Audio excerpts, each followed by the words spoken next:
경제협력개발기구의 최대 연중 이벤트가 내일부터 이틀 동안 열립니다. 자세한 내용 보도국 연결해 들어보겠습니다. 박세정 아나운서 소식 전해주시죠. 경제협력개발기구 OECD의 강요 이사회가 내일과 모레 프랑스 파리에서 개최됩니다.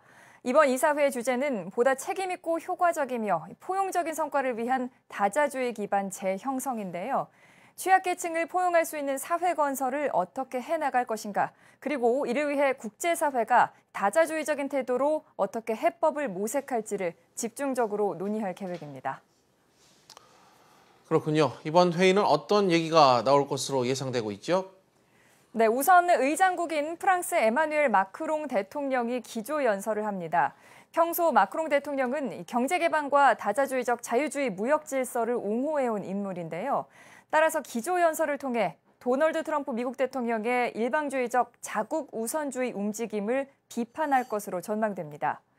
이번 이사회에 우리 정부 대표로는 김현종 산업통상자원부 통상교섭 본부장과 윤종원 주 OECD 대사를 포함한 대표단이 참석할 예정입니다. 또 이사회 하루 앞선 오늘부터는 결속 강화하기라는 주제로 OECD 포럼이 진행됩니다. 다자주의를 통한 해법이 어떻게 논의될지 지켜봐야겠습니다. 다음은 이탈리아 소식 전해주시죠. 포퓰리즘 정권 출범 우려가 상당히 컸는데 어떻게 됐습니까? 최근 유럽 사회에 관심을 집중시켰던 이탈리아의 첫 포퓰리즘 연정이 불발됐습니다. 이탈리아 최초의 극우 포퓰리즘 정부를 이끌 것으로 예상됐던 주세페 콘테 총리 지명자가 전격 사퇴했고, 마타렐라 대통령이 경제장관 후보 사보나의 임명을 전격 거부한 건데요. 월스트리트 저널과 CNN을 포함한 외신들은 이에 대한 유럽 사회의 반응을 집중 보도했습니다. 특히 프랑스의 마크롱 대통령은 이탈리아 대통령이 용감하고 책임 있게 행동했다며 지지 의사를 밝혔는데요. 유럽 프로젝트들을 위해 이탈리아와의 협력이 필수적이라고도 덧붙였습니다. 하지만 내각 출범이 차질을 빚으면서 이탈리아 정국은 혼돈에 빠져들었고 유럽 증시도 폭락했습니다.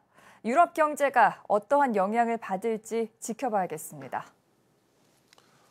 이번엔 이스라엘 소식 전해주시죠. 독일, 프랑스와 정상회담을 갖는다고요? 네, 베냐민 네타냐후 이스라엘 총리가 다음 주에 독일과 프랑스를 방문해 중동 정세를 논의합니다. 다음 달 4일에 독일 앙겔라 메르켈 총리와 회담을 하고 프랑스로 이동해서 마크롱 대통령을 만날 계획인데요. 이번 방문은 미국이 이란과의 핵합의 탈퇴를 선언한 뒤 최초로 진행되는 만큼 이란 문제가 집중적으로 논의될 것으로 보입니다. 이스라엘은 그동안 미국의 핵합의 탈퇴를 지지하는 입장을 밝혀왔습니다. 반면 독일과 프랑스는 이란과의 핵합의를 유지하는 방안을 모색하고 있기 때문에 이번 정상회담에서 어떠한 논의가 이루어질지에 국제사회의 이목이 집중되고 있습니다. 독일과 프랑스는 이스라엘과 어떠한 합의를 볼지 궁금해지네요. 다음 소식 전해주시죠. 국제투명성기구가 브라질에서 역대 최대 규모의 반부패 보고서를 발표했습니다. 상파울루시에서 어제 부패 방지를 위한 새로운 조치라는 제목의 보고서를 공개한 건데요. 이번 보고서 작성에는 300개 관련 기구와 192명의 전문가가 참여했습니다.